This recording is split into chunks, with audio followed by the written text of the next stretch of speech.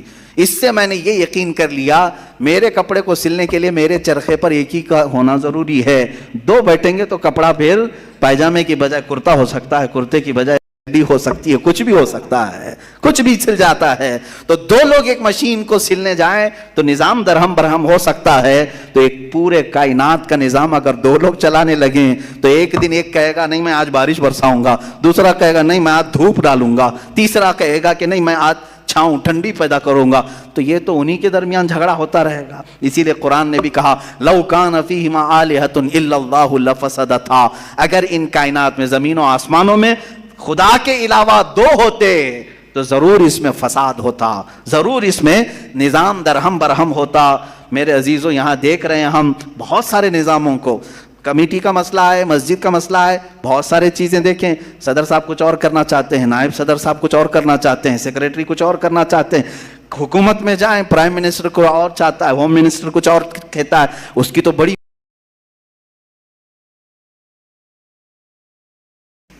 پتہ ہی نہیں ہے. لیکن نظام ایک ملک کا چلا رہے ہیں، ایک ملک کا چلا رہے ہیں. فساد اسی لیے ہو رہا ہے، فساد اسی لیے ہوتا ہے اور ان کو پتہ بھی نہیں رہتا. وہ بھاشن میں کچھ اور بول کے آیا، یہ پارلیمنٹ میں کچھ اور بول کے آیا.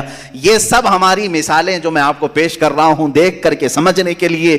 ایک سے زیادہ جب ہوتے ہیں تو عقلوں کا ملنا ضروری نہیں، ہر ایک کی عقل الگ الگ چل سکتی ہے. اب آئیے کوئی کہہ سکتا ہے نہیں بھائی اتحاد سے بھی تو کام ہو سکتا ہے، یونٹی سے بھی تو کام ہوتا ہے، کچھ جگہ ہوتا ہے نا. کوئی اگر کہے کہ خدا ایک نہیں دو ہیں اور دونوں مل کے کام کرتے ہیں، دونوں مل کے کام کرتے ہیں، تو اب میں آپ کو کہتا ہوں ایک نمبر والا خدا وہ کہتا ہے آج بارش برساؤں گا. 2 نمبر والا اگر اتحاد کرتا ہے اور کہتا ہے کہ نہیں ہاں تو جو کرے گا وہی میں کرتا ہوں، تو یہاں پر قانون یہ تفسیر میں فرمائے گا دوسرا والا تو عاجز ہو گیا، وہ مختار نہیں ہے پھر فیصلہ لینے میں. اور عاجز جو ہوتا ہے وہ خدا نہیں ہوتا، خدا وہی ہوتا ہے جو مالک و مختار ہے، جو خود فیصلے لے گا اور اس میں کسی کو شریک نہیں کرے گا. تو اگر دوسرا والا مان گیا اس کی تو وہ خدا عاجز ہو گیا، اس کی اپنی نہیں چلی. دوسرے دن دوسرا چلایا اور پہلے والا راضی ہو گیا تو پہلا عاجز ہو گیا. تو خدا عاجز نہیں ہو سکتا، یہ ہمارا عقیدہ ہے. خدا وہی ہے جو قادر مطلق ہے، قادر مطلق ہر چیز پر وہ خود فیصلے لیتا ہے، خود ہی اختیار رکھتا ہے. الحمدللہ اسلام کو اتنا پاک و صاف رکھا گیا ہے. خدا کا جو عقیدہ ہے ہمارے ہاں عقیدہ توحید ہے، وہ انسان کے ذہن کو بھی پاک و صاف کرتا ہے، انسان کا ذہن بھی پاک و صاف رہتا ہے. اگر عقیدہ توحید تمہارا ہٹ گیا، میرے عزیزو توجہ چاہتا ہوں، توحید عقیدہ سمجھ گئے، اللہ کو ایک ماننے کا عقیدہ اگر ہٹ گیا تو پھر انسان اتنا ذلیل ہوتا ہے کہ پھر وہ ہر چیز کو خدا ماننے لگ جاتا ہے، چاہے وہ چوہا ہو کہ بلی ہو کہ سانپ ہو کہ مچھر ہو، کسی کے بھی سامنے جھکنے لگ جاتا ہے. توحید کا عقیدہ اگر ذہن سے ہٹ گیا، اللہ کو ایک اور بڑا ماننے کا عقیدہ ہٹ گیا، تو ہم نے ان لوگوں کو بھی دیکھا ہے جو عورتوں کی شرمگاہوں کو بھی عبادت کرتے ہیں، بہت ساری غلاظتوں کو بھی پوجتے ہیں.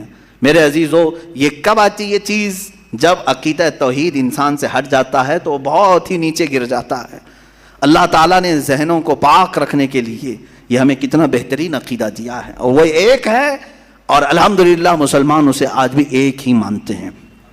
کئی چیزیں ہیں، میں یہ علم الہیات پر آج بات کرنا چاہتا تھا.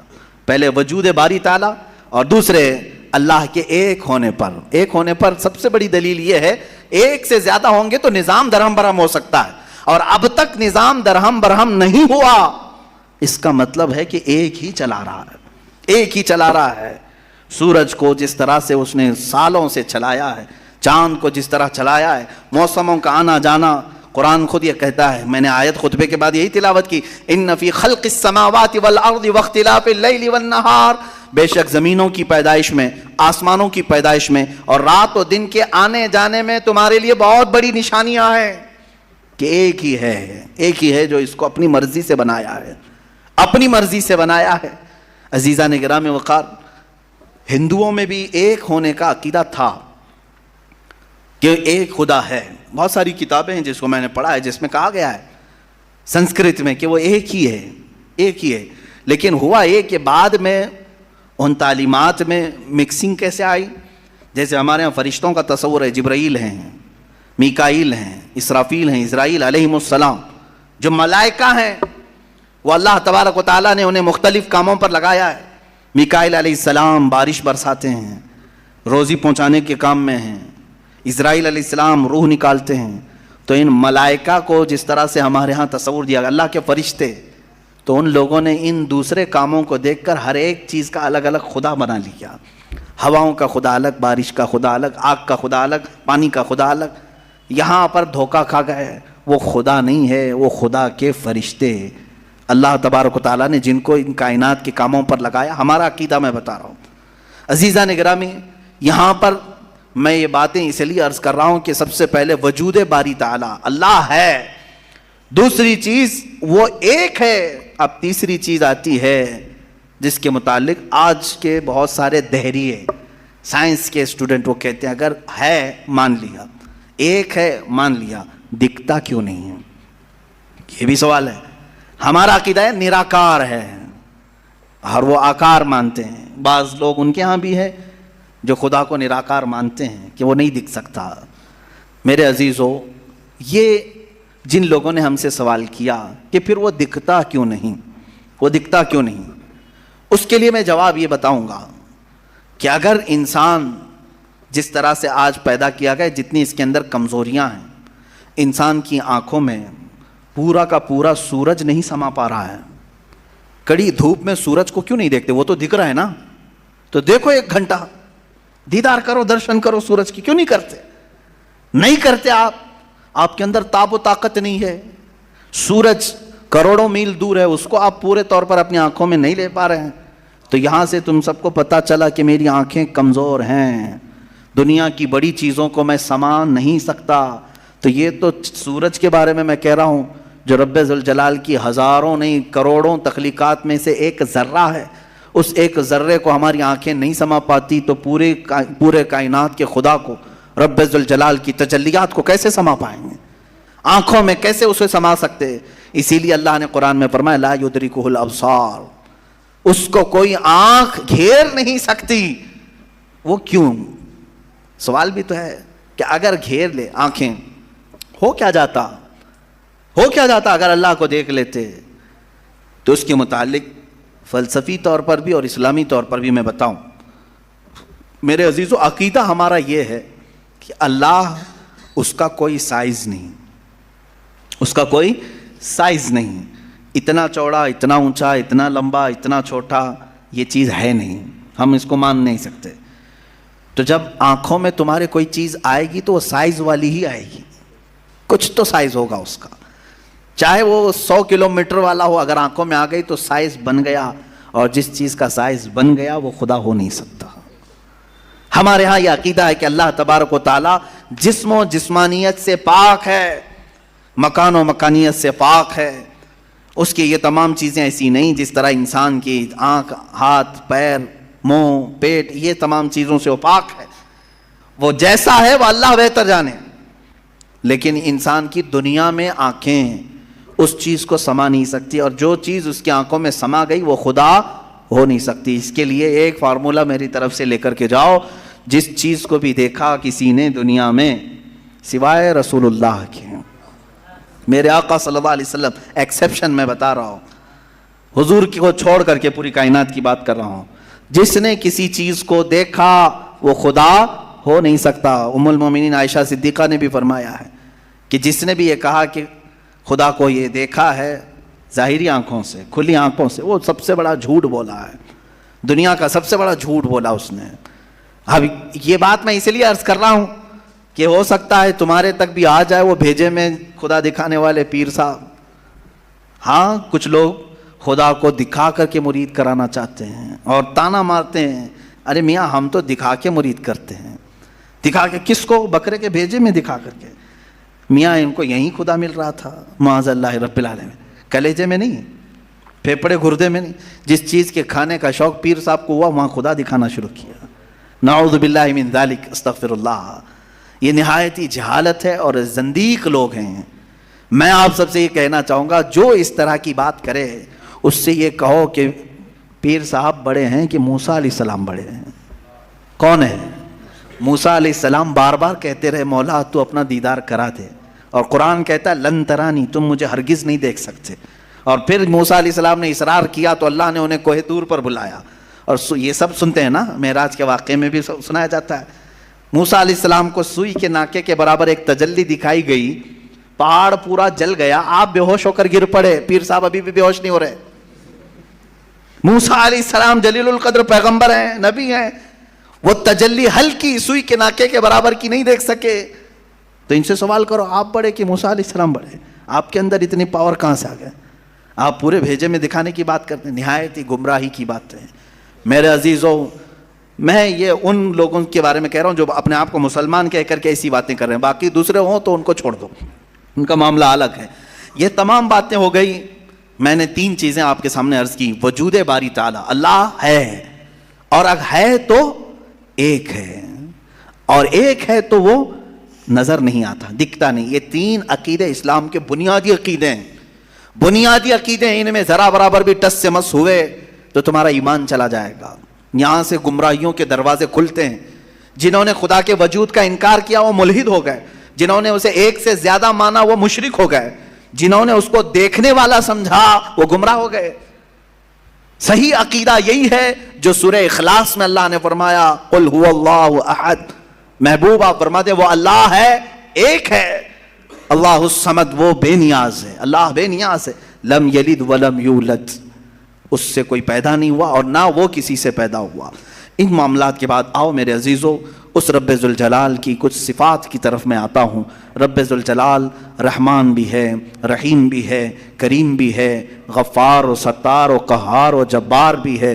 اس کی 99 صفات پر اگر ہم ذکر کرتے چلیں، روز ایک صفت پر ذکر ہو جائے گا، راتیں تمام ہو جائیں گی. قرآن نے خود کہا ہے دنیا کے سارے درخت قلم بن جائیں اور سمندر سیاہی بن جائیں، اور اللہ کی تعریف و توصیف لکھنا چاہیں، سمندروں کی سیاہی سوکھ جائے گی، یہ درختوں کے قلم بنے ٹوٹ جائیں گے. ما نفدت کلمات اللہ، اللہ کے کلمات کو پھر بھی مکمل نہیں کیا جا سکے گا.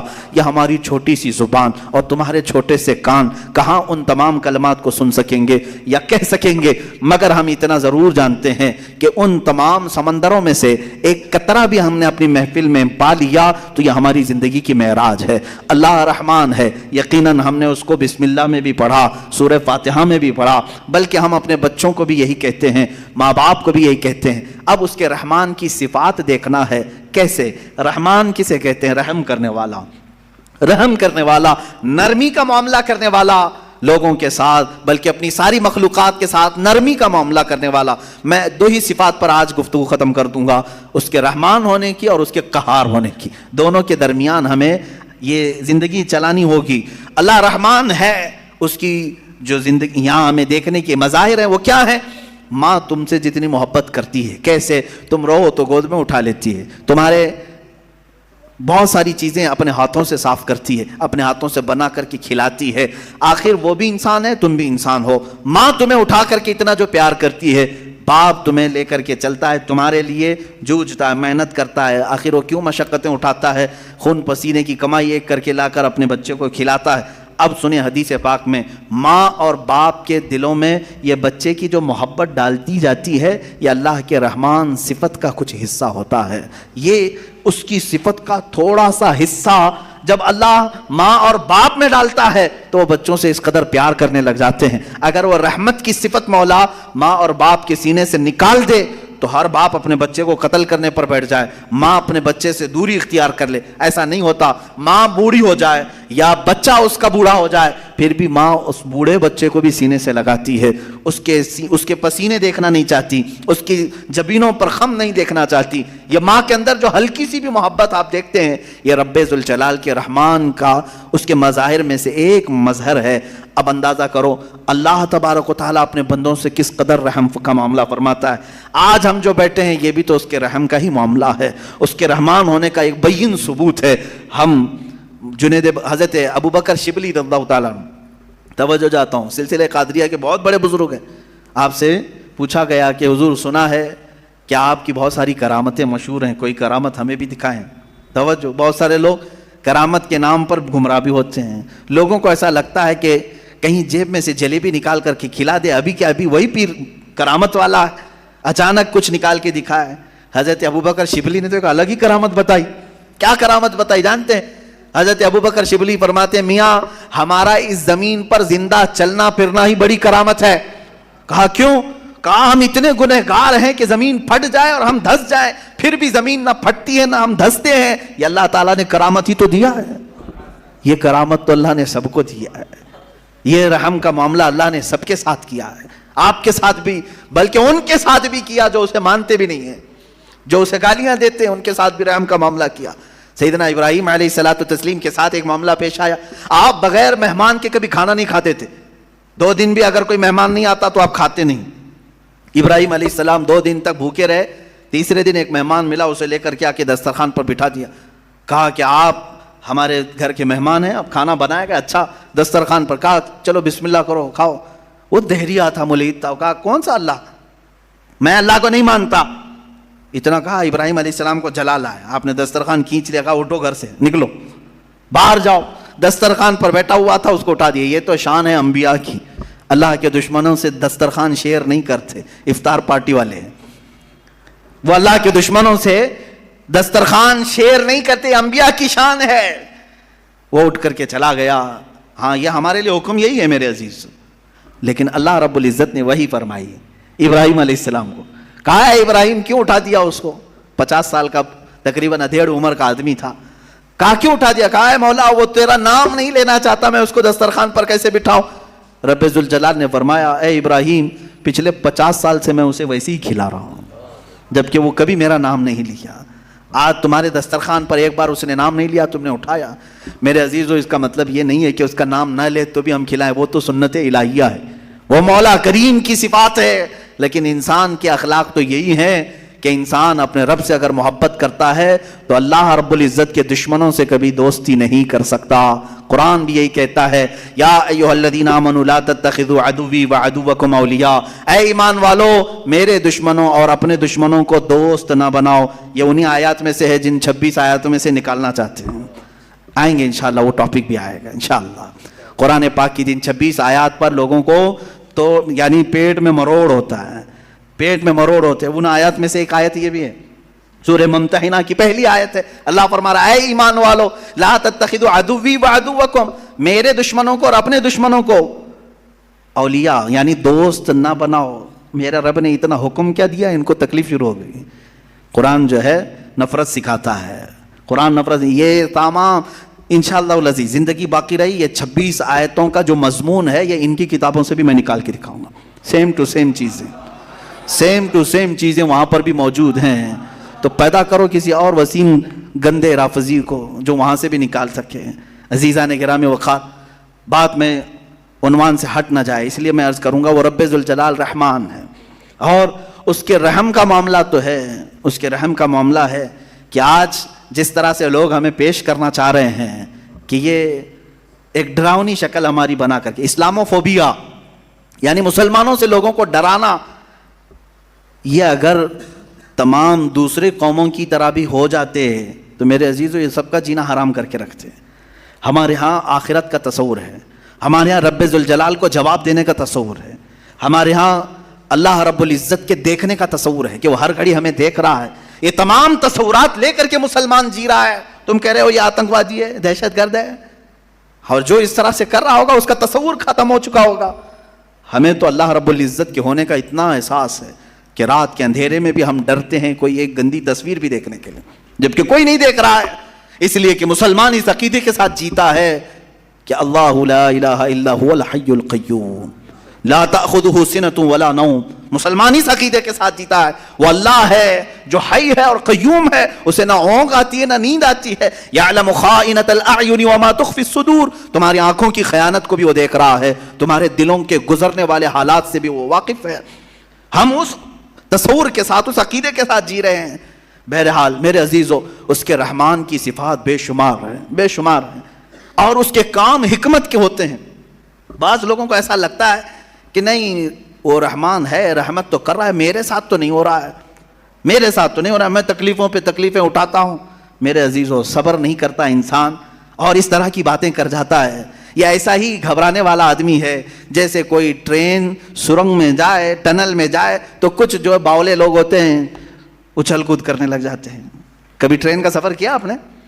اور ٹرین کبھی ٹنل کے اندر جاتی ہے, پہاڑ کے گوفے کے اندر, کیا ہوتا ہے, اندھیرا آ جاتا ہے. اندھیرا, اتنا اندھیرا آتا ہے تو جو عقل مند ہوگا وہ سیٹ پہ بیٹھا رہے گا, اور جو باولا ہوگا اچھل کود کر رہا ہے, اسے ایسا لگتا ہے دنیا کیا سے کیا ہو گئی, ٹرین کہیں کھڈے میں چلی گئی. ایسا نہیں ہے. جو عقل مند ہے وہ بیٹھا رہتا ہے. اگر آپ عقل مند ہیں, بیٹھے رہتے ہیں اپنے سیٹ پر, میں پوچھتا ہوں کیوں بیٹھے رہتے ہو, کیوں بیٹھے رہتے ہو؟ اندھیرا ہو گیا, ٹرین گوفے کے اندر چلی گئی ہے. آپ کہیں گے میاں تھوڑی دیر کی بات ہے, یہ ٹرین کا ڈرائیور چلا تو رہا ہے, نکالے گا نا. ٹرین نکل کر کے باہر آ جاتی ہے تو آپ کہتے اجالا تو آ گیا. اے میرے عزیز, ٹرین کے چلانے والے پر تجھے اتنا یقین ہے سیٹ چھوڑ کر اٹھتا نہیں. اس طرح تیری زندگی میں جب مصیبتوں کا کبھی اندھیرا آتا ہے, یقین کر وہ رب ذوالجلال پھر اجالوں میں لائے گا. ان مع العسر یسرا, اس نے فرمایا ہے ہر تکلیف کے بعد آسانی ہے. کیوں اتاولے ہوتے ہو؟ تھوڑی سی تکلیف کیا آئی, شکایت کیا, میرے ساتھ رحم کا معاملہ نہیں ہو رہا ہے, میرے ساتھ رحم کا معاملہ نہیں ہو رہا ہے. فعل الحکیم لا یخلو عن الحکمہ, وہ حکیم ہے, اس کا کوئی کام حکمت سے خالی نہیں ہوتا, کوئی کام حکمت سے خالی نہیں ہوتا. آج دوپہر میں اگر تمہیں روٹی نہیں ملی ہے تو کوئی نہ کوئی سبب ہوگا, وہ تمہارے حق میں بہتر چاہتا ہے. عسیٰ ان تکرہوا شیئا وہو خیر لکم, قرآن کہتا ہے بسا اوقات تم جس چیز کو نہیں چاہتے لیکن وہ تمہارے حق میں بہتر ہوتا ہے. جنید بغدادی رضی اللہ تعالیٰ عنہ کے زمانے میں ایک خاتون, وہ روئی سے دھاگا بناتی تھی, اور وہ دھاگا بنانے کے بعد بیچ آتی تھی. کتنے؟ آدھے درہم میں بکتا تھا اس کا, آدھا درہم. وہ آدھا درہم لاتی تھی, اس میں سے آدھے یعنی پاؤ کر کے اس سے پھر کپاس روئی خریدتی اور پھر اس کا آدھا درہم بناتی اور باقی کا گھر میں خرچہ کرتی. ایک دن آدھے درہم کی روئی لائی اور پورے کا اس نے دھاگا بنا دیا. دھاگا کچا ہوتا, سوکھنے کے لیے رکھی صحن میں, اندر کھانے کے بنانے کے انتظامات کر رہی تھی. ایک کوا آیا اور دھاگا اٹھا کے لے گیا. بیوہ عورت, اس کے سوا کچھ بھی نہیں تھا, آج کچھ بھی نہیں تھا اس کے پاس, بھوکی رہ گئی. اب نہ خریدنے کے لیے دھاگا خریدنے کے, روئی خریدنے کے بھی پیسے نہیں, کھانا بنانے کے بھی پیسے نہیں, آلریڈی بیوہ ہے اور غریب ہے. کہنے لگی کیا اتنی غربت کے بعد بھی اللہ تعالیٰ ایسے اس کی بچی پونجی بھی اٹھا لیتا ہے؟ لوگ یہی کہتے ہیں نا, میرے پاس کچھ نہیں تھا پھر بھی میں نقصان میں جا رہا ہوں, اب تو کچھ رحم کر دیتا. ارے بھائی, بڑے سیٹ آدمی کے 1 لاکھ روپے چلے گئے تو سمجھ میں آئے گا چلو ٹھیک ہے, باقی بچے ہوئے پھر کور کر لے گا. جس کے پاس کچھ نہیں, لاسٹ پونجی بچی ہے, وہ بھی مولا نے اٹھوا دیا, تو یہ کون سا رحم ہے؟ بندے تل ملا جاتے ہیں. وہ خاتون گھبرائی اور کہا یہ اب کون سے رحمان کی صفت ہے, کیا وہ رحم کر رہا ہے میرے ساتھ؟ میں بیوہ ہوں, کچھ بھی نہیں میرے پاس. حضرت جنید بغدادی کے پاس دوڑی گئی. دوسرا دن تھا, بھوک کی شدت تھی, دوڑی ہوئی آئی. حضرت جنید بغدادی اس وقت بیٹھے تھے, ان کے دربار میں کچھ لوگ آئے ہوئے تھے باہر کے, ملنے کی غرض سے دور سے آئے ہوئے تھے. آپ کو یہ چیختی ہوئی آئی تو اس کو سائڈ میں کھڑا کیا, رک جاؤ میں پہلے ان کی باتیں سن لوں. ان لوگوں نے آ کر کے کہا کہ حضور ہم کچھ نذرانہ لے کر کے آئے ہیں, یہ قبول فرما لیں. کیا تھا نذرانہ؟ 10,000 سونے کے سکے, اشرفیاں تھیں. کہا کہ حضور آپ اپنے حساب میں اس کو تقسیم کر لیں. حضرت جنید بغدادی رضی اللہ تعالیٰ عنہ نے وہ 10,000 اشرفیاں لیے اور پورے کے پورے اس عورت کو دے دیا.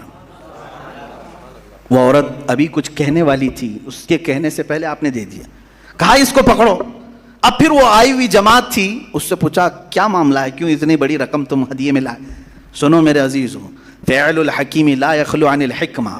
وہ کہتے ہیں ہم سمندر کے سفر پر تھے, کشتی میں بیٹھے تھے, آ رہے تھے, اچانک ہماری کشتی پھٹ گئی.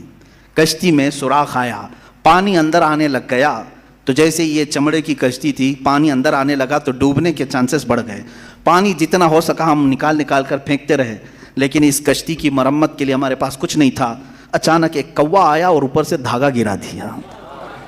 ایک کوا آیا, دھاگا اوپر سے گرایا, اور وہ اتنا ہی دھاگا تھا جس سے ہماری کشتی سل جاتی تھی.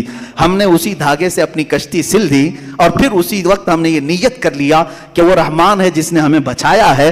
ہم صحیح سلامت جائیں گے تو 10,000 اشرفیاں جنید بغدادی کو نظر کریں گے. وہاں ہم نے منت کر لی تھی, میرے آقا ہم نے صحیح سلامت کنارے کو پا لیا, اب آ کر کے وہ 10,000 اشرفیاں آپ کی بارگاہ میں ہم نے نظر کر لیا. حضرت جنید بغدادی دلوں کے حالات سے باخبر تھے, اس خاتون کی طرف دیکھا اور پوچھا کیا تمہارے رب نے صحیح رحم کیا یا نہیں؟ تمہارے آدھے درہم کو کنویں سے اٹھوا کر بدلے میں 10,000 اشرفیاں دیتا ہے، اسی کا نام رحمان ہے، وہ رحمان ہے۔ بندہ گھبراتا ہے، کہتا ہے ایسے کیسے ہوگا، میرے پاس کچھ بھی نہیں تھا پھر بھی اٹھا لیا۔ انتظار تو کرتا، شکر تو کرتا، یقیناً وہ مولا تجھے اس سے بہتر چیز لوٹاتا۔ یہاں تک کہ حدیثوں میں کسی کا بچہ بھی اگر انتقال کرتا ہے، مولا تعالیٰ فرشتوں سے پوچھتا ہے تم نے اس کے بچے کو لایا، کیا کہہ رہا تھا میرا بندہ میرے بارے میں؟ فرشتے کہتے ہیں مولا وہ تیرا شکر بجا لا رہا تھا، کہتا تھا انا للہ و انا الیہ راجعون۔ مولا فرماتا ہے لکھ دو اے فرشتوں، اس سے بہتر نسل اسے عطا کروں گا، اس سے بہتر اسے خوبصورتیاں جنت میں عطا کروں گا۔ وہ جب بہتر کرنے والا ہوتا ہے تب تمہیں آزمائش کے دور سے گزارتا ہے۔ یہ رحمان ہے، یہ اس کی صفت ہے۔ بہت ساری مثالوں کی ضرورت ہے میرے عزیزو، وقت کی تنگی دامنگیر ہے، وقت عشاء قریب ہے، ہمیں جو وقت ملا ہے مولا اس میں بھی رحمت عطا فرما ہے، اور پھر آگے چل کر کے ہم انشاءاللہ ان گفتگوؤں کو اور طوالت دے سکیں، لمبی کر سکیں۔ اب ایک اور چیز، اس کے رحمان ہونے کے ساتھ ساتھ اس بات کا یقین بھی رکھو کہ وہ قہار بھی ہے، وہ قہار ہے۔ قہار کا مطلب ہوتا ہے سخت پکڑ کرنے والا، سخت پکڑ کرنے والا۔ جب وہ سختی کرنے پر آئے تو پھر تم ہاتھ پیر ہزار ہلا لو بچ نہیں پاؤ گے۔ الہی انت یا قاہر العدو ذی البطش الشدید انت الذی لا یطاق انتقامہ۔ بزرگوں نے فرمایا یہ دشمن کو ایسی سخت پکڑ کرنے والا ہے کہ جس کی پکڑ کی برداشت کسی کے اندر نہیں ہے، کسی کے اندر نہیں ہے۔ اگر وہ پہاڑوں کو حکم دے دے تو وہ اپنے پھٹ کر کے ریزہ ریزہ ہو جاتے ہیں۔ اب میرے عزیزو یہ قہار کی صفت مجھے بیان کرنا اس لیے تھا آج کہ اس کے مظاہر آج دنیا میں نظر آ رہے ہیں۔ آج رب ذوالجلال کی پکڑ اور اس کے قہر کی نشانیاں نظر آ رہی ہیں۔ لوگوں کو جلتے دیکھا، لوگوں کو بہتے بھی دیکھا، لوگوں کو لینڈ سلائیڈنگ میں دبتے ہوئے بھی دیکھا۔ یہ قہار کی صفات میں کا بہت ہلکا سا حصہ ہے، بہت ہلکا حصہ ہے۔ جب وہ پکڑ کرنے پر آئے، میں آپ کو بتاؤں قوم شعیب، جیسے ابھی چائنا والوں کے بارے میں پچھلے سال 1.5 سال پہلے ایک نیوز میں میں نے دیکھا تھا، وہ اپنے سپر پاور ہونے کے سفر میں اتنی تیزی سے گامزن ہیں۔ ان کے یہ چیلنجز تھے کہ اب ہمارے پاس ایسی ایسی ٹیکنالوجی آئی ہیں جس کو کوئی کاٹ نہیں سکتا۔ ارے وہ مصنوعی سورج بنا رہے ہیں چائنیز، ڈپلیکیٹ سورج بنانے کے چکر میں ہے، وہ جیسا بھی ہو چھوٹا ہی صحیح، انہوں نے ہر چیز کا ڈپلیکیٹ نکال لیا۔ لیکن میرے عزیزو اب آج جا کر کے احساس ہونے لگا۔ مجھے ابھی چند دنوں پہلے کسی نے کہا تھا کہ ان کے تو چیلنجز تھے کہ ان کی ٹیکنالوجی کو کوئی چیلنج نہیں کر سکتا اس وقت پوری دنیا میں، اس قدر ہتھیاروں میں ہو، ٹیکنالوجی میں، ہر چیز میں۔ میں آپ کو بتاتا ہوں یہ تو اس زمانے کی بات ہے، آج سے 4000 سال پہلے قوم شعیب، قوم سمود جس کو کہا گیا ہے، وہ تو اتنی پاورفل قوم تھی۔ آج بھی ان کے بنائے ہوئے مکانات موجود ہیں تو اندازہ کرو اس وقت کتنے طاقتور تھے۔ وہ پورے پہاڑ جو پتھروں کے پہاڑ ہوتے ان کو کھود کر کے نقشہ دیتے تھے، اور اسی میں دروازے، اسی کے اندر پورے ہال، کمرے، سب کچھ بنا لیتے تھے ایک اکھنڈ پہاڑ کو کاٹ کر کے۔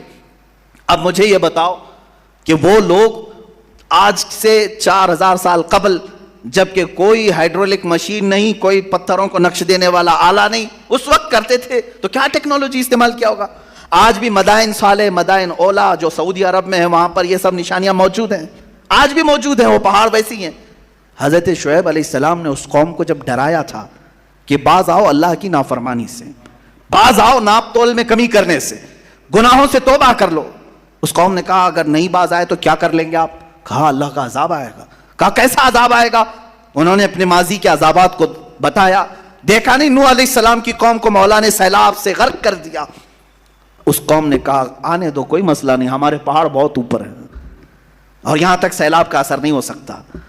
کہا کیا تمہیں معلوم نہیں لوط علیہ السلام کی قوم پر پتھروں کی بارش ہوئی، نوکیلے پتھر؟ تو اس قوم نے کہا آنے دو، پتھر برسیں گے، ہمارا گھر بھی پتھر کا ہے، پہاڑ پورا پتھر کا اور گھر پورے پتھر کے۔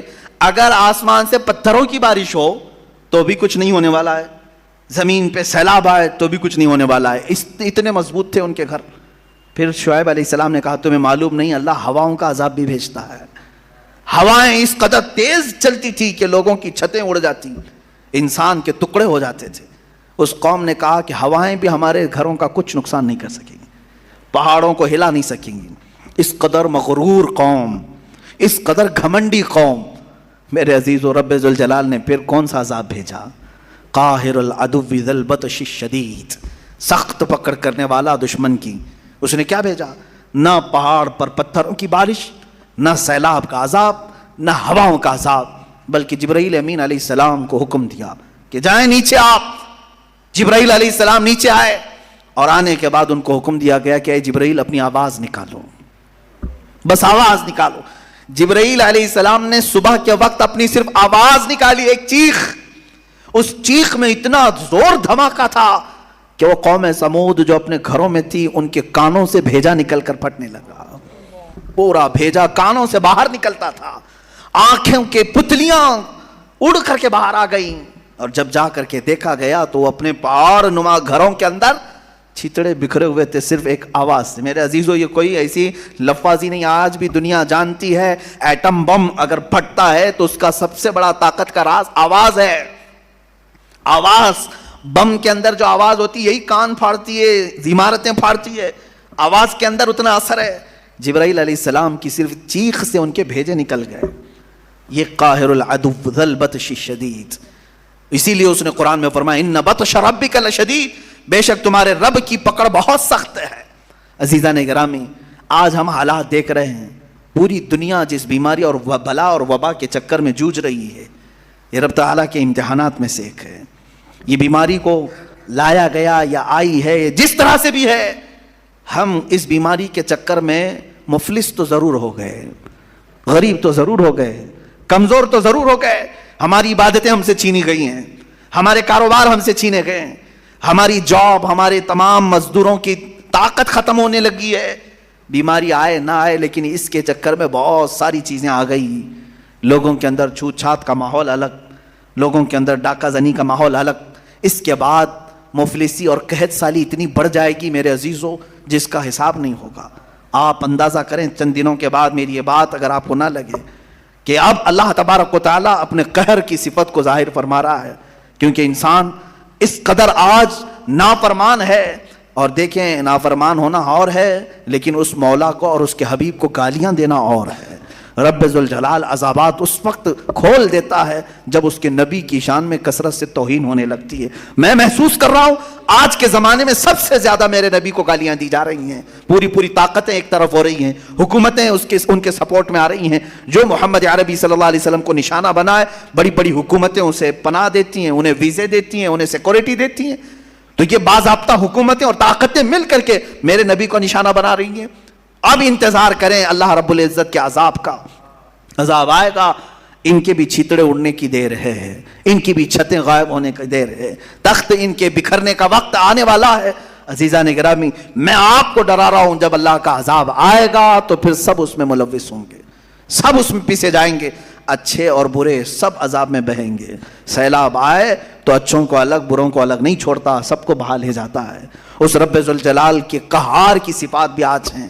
کیا آپ نہیں دیکھتے کہ ایک طرف جنگلات میں اچانک آگ کا لگ جانا اور بے حساب جانوروں کو آگ کی موت میں جھلس جانا، یہ اللہ کی پکڑ ہے، اللہ کا قہر ہے۔